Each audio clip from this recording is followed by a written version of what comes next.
Imagina la escena, primera visita de un cachorro. Todo parece ir sobre ruedas hasta que, al poner el forendoscopio, escuchamos un sonido inesperado, un soplo cardíaco. A ver, es un hallazgo bastante común, pero uno que nos obliga a parar y actuar con método. Y es que de nuestro enfoque va a depender y mucho el futuro de ese pequeño paciente. Así que, esa es la pregunta del millón. ¿Qué hacemos? Porque un soplo no es un diagnóstico en sí mismo, ¿verdad? Es más bien el pistoletazo de salida para una investigación. Vamos a desgranar el protocolo exacto paso a paso para poder responder a esta pregunta con total seguridad. Para que todo quede claro, vamos a seguir un orden lógico, como un embudo. Empezaremos con el hallazgo del soplo, luego veremos cómo saber si es inocente o patológico, repasaremos las cardiopatías más frecuentes, el protocolo a seguir y, por último, cómo tomar decisiones. Venga, vamos al lío. Empezamos con la sección 1, el primer soplo.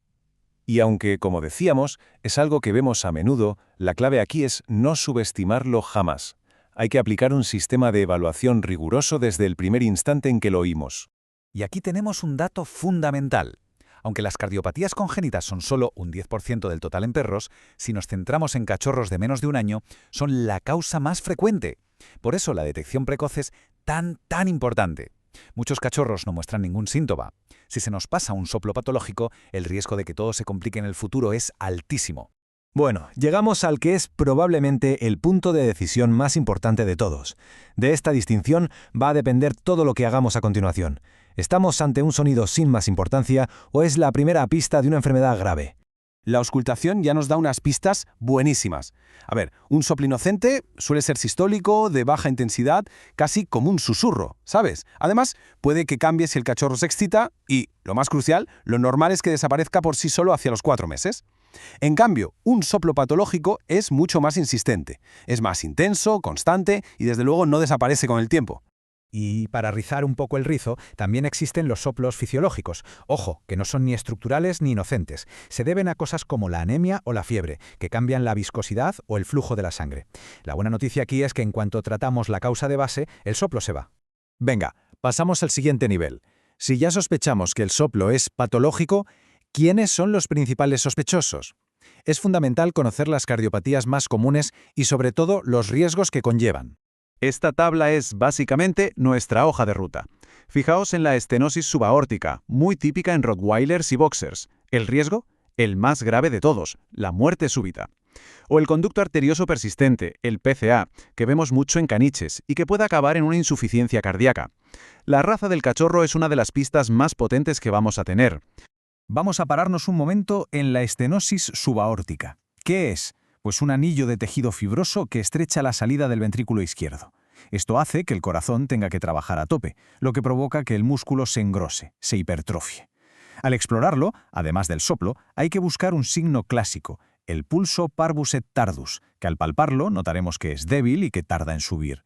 Y esta frase resume a la perfección por qué es tan vital un diagnóstico precoz.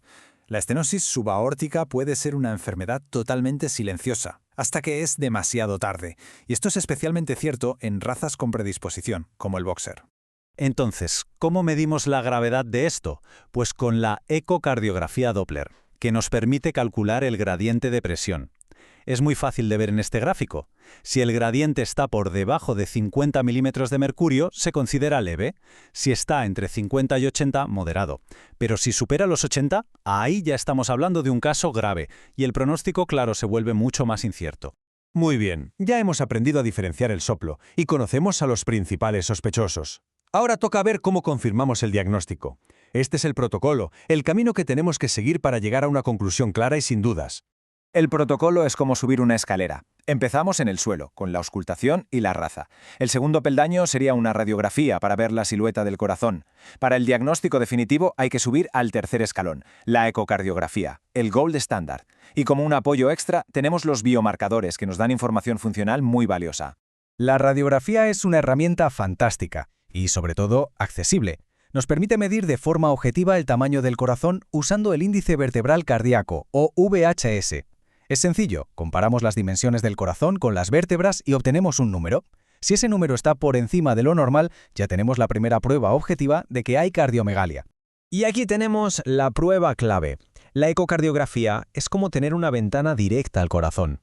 Nos deja ver la malformación, medir flujos, calcular gradientes, en definitiva, ponerle nombre y apellidos al problema. Es la pieza que nos faltaba para completar el puzzle diagnóstico. Y por último, los biomarcadores. Pruebas como el NT-proBNP lo que hacen es medir el estiramiento del músculo cardíaco. A ver, no nos dan un diagnóstico por sí solos, pero un valor alto nos está chivando que ese corazón está sufriendo estrés, lo que apoya con fuerza la sospecha de una cardiopatía importante y nos ayuda a valorar cómo de grave es. Llegamos a la recta final, y quizá la parte más importante. ¿Qué hacemos con toda esta información? Aquí es donde integramos todos los datos para tomar la mejor decisión posible para nuestro paciente. El árbol de decisiones es bastante claro. Si la auscultación y la edad del cachorro cuadran perfectamente con un soplo inocente, podemos simplemente programar un seguimiento y, muy importante, tranquilizar a la familia. Ahora, si hay la más mínima duda, ya sea por la intensidad del soplo o por la raza, avanzamos con el protocolo. Y si la sospecha de que algo es grave es alta, la ecocardiografía es obligatoria y además urgente. Y esta diapositiva demuestra por qué todo este esfuerzo merece la pena. Un diagnóstico correcto y a tiempo literalmente cambia vidas. Un conducto arterioso persistente que se detecta pronto se puede cerrar y el animal se cura por completo. En una estenosis subaórtica, aunque no tenga cura, el manejo con fármacos puede reducir muchísimo el riesgo de sus peores consecuencias.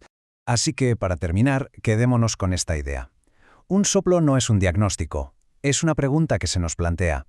Y nuestro trabajo con el protocolo y las herramientas que hemos repasado es estar siempre listos para encontrar la respuesta correcta para cada uno de nuestros pacientes.